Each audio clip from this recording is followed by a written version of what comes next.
Hello friends, welcome back to my video. When an embedded Linux device powers on, the CPU doesn't directly start the Linux kernel. Instead, it first executes Uboot, the bootloader responsible for preparing the system.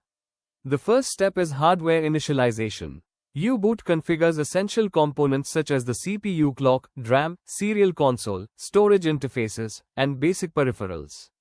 Without DRAM initialization, the kernel cannot be loaded because it executes from RAM. Next, Uboot reads its environment variables. These variables store important information such as the kernel location, device tree location, boot arguments, and the command used to start Linux. You can view them using the printf command. Uboot then loads three important files into RAM. The first is the Linux kernel image, usually named image, zImage, or uImage.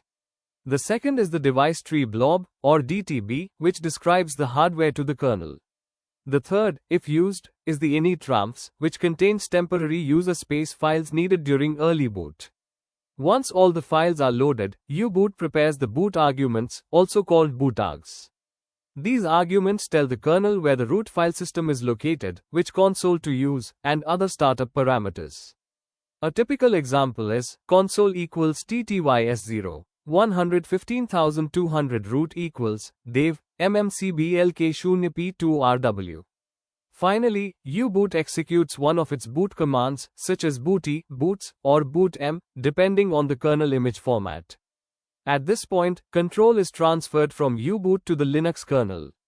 The kernel begins decompressing itself if required, initializes memory management, starts device drivers, mounts the root file system, launches the init or systemd process, and completes the Linux boot process.